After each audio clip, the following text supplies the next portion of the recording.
An Amish wife is expected to be submissive, patient, and quietly faithful inside a marriage that has no exit. But she is also a human being with opinions, limits, and a point at which patience runs out. What happens in that space is something the community rarely discusses openly: the marriage structure she lives inside. An Amish marriage is not a partnership of equals in the modern sense. The husband is the head of the household spiritually, financially, and practically. This is not considered oppressive within the community. It is considered biblical, ordered, and necessary for a household to function without constant negotiation. The wife manages the home, the children, the garden, and the kitchen. The husband manages what comes in from outside and what decisions govern the family's direction. That is the structure. And it holds, mostly, until it doesn't. What they actually fight about. Amish couples fight about the same things every other married couple fights about, filtered through the specific pressures of their life. Money, how much was spent, how much was saved, whether the furniture sale was handled correctly. Children, how a son is being disciplined, whether a daughter is being pushed too hard into adult responsibilities too early. The farm, a decision made without consultation that affects the household everyone shares. Extended family, a mother-in-law whose presence is too constant, a brother-in-law whose behavior creates problems the wife sees clearly and the husband excuses. And faith, the quiet, daily disagreements about how strictly the ordnung should be followed inside their own four walls, where no bishop is watching and no neighbor can see. How she is expected to respond. The ordnung does not contain a specific rule about how a wife must handle disagreement. What it contains is a broader framework of Gelassenheit, yieldedness, submission, the setting aside of individual will for the good of the household and the community. Within that framework, a wife who disagrees with her husband is expected to express that disagreement quietly, privately, and with deference to his final authority. She is not expected to be a silent object with no perspective. Amish marriage is understood as a partnership with defined roles, and within those roles, a wife's counsel is supposed to be heard and considered. But when the husband has heard it and has still decided differently, the expectation is that she accepts his decision. Publicly, without visible resentment, and without seeking outside support that would embarrass him before the community. That is what the structure asks of her. What she actually does is a different matter. What she actually does. She does not post about it. She does not call a friend from across town. She does not make an appointment with a counselor or spend 40 minutes on the phone with her sister after the children are in bed. Her options are narrower and older than any of that. She withdraws not dramatically, but in the specific, quiet way that a woman who shares every meal and every room and every prayer with a man she is currently at odds with learns to create interior distance inside a life that has no physical space for it. She speaks when spoken to and does not volunteer. She prays because that is always available and always private. She works harder sometimes than usual because work in an Amish home is the most socially acceptable place to put feelings that have nowhere else to go. And she waits. Because an Amish wife understands, often from watching her own mother, that time inside a marriage is the longest and most patient negotiator available to her. The husband's limits. Headship in an Amish marriage is real, but it is not unlimited. A husband who exercises his authority in ways that are visibly harmful, financially reckless, or spiritually negligent is not protected from community accountability simply because he holds the position of head of household.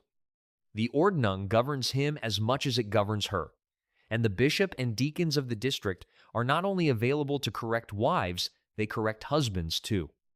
A man who is known to treat his wife harshly, to make financial decisions that endanger the family without reason, or to behave in ways that bring disorder to his household, will hear about it from the deacon, quietly at first, directly if necessary.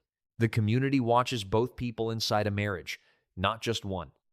And an Amish wife, even without the formal authority to override her husband's decisions, has something the structure does not always account for. The women of the district, who know her, know him, and know exactly what is happening inside that house, whether anyone has said a word about it or not. When the whole house knows, An Amish home has no privacy in the way a modern home does. There are children everywhere, often 5, 6, 8 of them, ranging from toddlers to teenagers and children in a house with no television and no screens and no noise to cover ordinary conversation are paying attention to everything. They notice when their mother's voice is shorter than usual. They notice when their father eats dinner without speaking. They notice the particular atmosphere of two adults who are in conflict and are managing it in front of an audience they cannot dismiss. Amish children are not shielded from adult difficulty the way modern children sometimes are. They grow up inside the full texture of their parents' marriage, the warmth, the labor, the faith, and the friction. Farm workers who come for seasonal help notice too. Neighbors who stop by for ordinary reasons notice. An Amish community is not a place where a troubled marriage stays private for long, even when both husband and wife are doing everything in their power to keep it contained within the walls of their home. The women who hold her, every Amish wife in conflict has a network that exists entirely outside the formal structure of the church and the ordnung. It is made up of women, her mother, if she is living nearby, her sisters, the women she quilts with on Tuesday afternoons, the older woman in the district who has been married for 40 years and whose silence on certain topics is itself a form of communication. This network does not hold formal meetings. It does not intervene directly. It does not confront the husband or bring the conflict to the bishop's attention. What it does is carry her. She arrives at the quilting circle, and a woman she has known since childhood pours her a cup of coffee and sits beside her without asking any questions. And something in that small act says clearly, "I know, and you are not alone. And we will not speak of it here, but I am holding it with you." The Amish women's community is one of the most underestimated support systems in any culture. It operates without phones, without group chats, without any of the infrastructure the modern world would recognize as a support network. And it is more effective than most of those things because it is built from proximity and shared experience and decades of trust. When the bishop gets involved, the bar for bringing the church into a marital conflict is high, and most Amish wives never cross it. The bishop is not a marriage counselor in the modern sense. He is a spiritual authority whose role in a troubled marriage is to call both parties back to their covenants and to the faith that underlies them. He does not mediate in the therapeutic sense. He listens, he reads scripture, he prays with the couple, and he reminds them of what they promised before God and the community when they married. For minor ongoing conflicts, the disagreements that every marriage carries his involvement would be considered an overreaction and something of an embarrassment to both parties.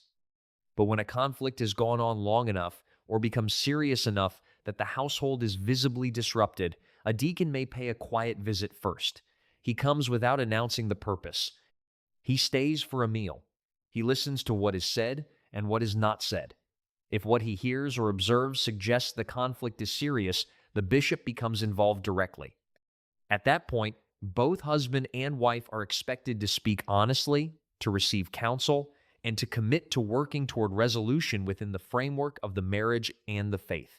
The goal is never separation. It is always reconciliation. What gets resolved and what doesn't?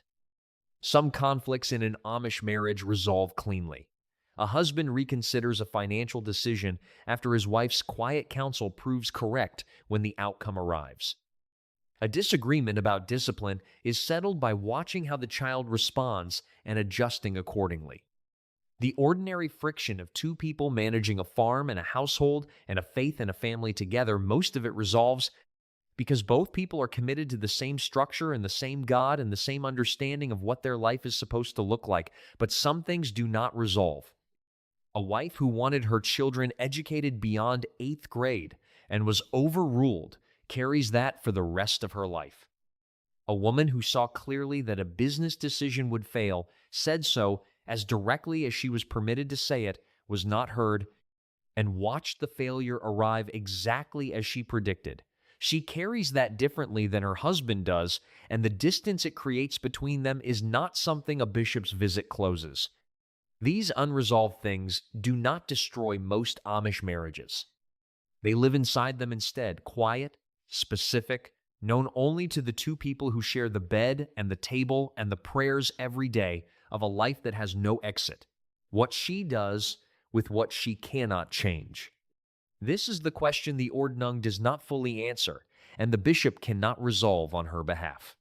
A woman who has expressed her view, been heard without being heeded, watched the decision stand, and accepted it publicly, still has to live somewhere with what she could not change. The Amish answer to this is faith genuine, practiced, daily faith that God's order is larger than any particular decision inside any particular marriage, and that submission practiced faithfully is not loss but obedience to something larger than her own judgment. Many Amish women find this genuinely sufficient. They are not performing acceptance. They have built, over years, a relationship with their faith that actually absorbs the weight of what they cannot control. But not every woman finds it sufficient every time. Some carry their unresolved disagreements quietly and permanently, as a kind of interior weather that never fully lifts. They remain good wives, good mothers, faithful members of their community. They show nothing that the quilting circle or the bishop or their own children would identify as unhappiness. They have simply learned, as generations of Amish women before them, learned that a life of faithful submission inside an imperfect marriage still contains more dignity, more love, and more meaning than anything the alternative would offer them. The morning after. There is no formal reconciliation process in an Amish marriage. No sit-down conversation with agreed-upon ground rules. No structured apology followed by a structured response. What there is instead is mourning the next one, and the one after that, and the particular way that an Amish household reconstitutes itself after conflict through the simple, relentless pressure of shared work. She rises before 5. He is already at the barn. By the time he comes in for breakfast, the stove is going, and the children are being dressed, and the kitchen smells of coffee, and whatever she has had time to put together before the day began in earnest. They do not discuss what happened the night before. There is no language inside an Amish marriage for that kind of morning-after conversation, no framework that says, now we address it, now we process it, now we name what we each felt and agree on how to move forward. What they do instead is move forward. He sits, she pours, the children eat. Someone says the prayer. It looks from the outside like nothing happened.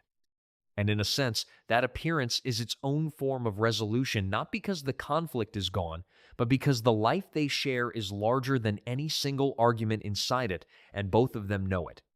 The farm needs tending. The children need feeding. The faith needs honoring. These things do not pause for marital difficulty. And in not pausing, they carry the marriage forward into another ordinary day, which is sometimes the most honest form of repair available to two people who have promised each other everything and meant it. An Amish marriage is not a fairy tale, and it is not a cage. It is something more complicated than either of those descriptions, a covenant made by two human beings who are shaped by faith and community and the specific pressures of a life that never fully separates work from home, private from public, or individual will from collective expectation. The submission framework that governs an Amish wife's response to conflict is easy to criticize from outside the community. It places the formal weight of authority on one side of the marriage and asks the other side to yield. That asymmetry is real, and it is not always comfortable, and it is not always fair. What is also real is this. The women who live inside that framework are not, in the main, broken by it.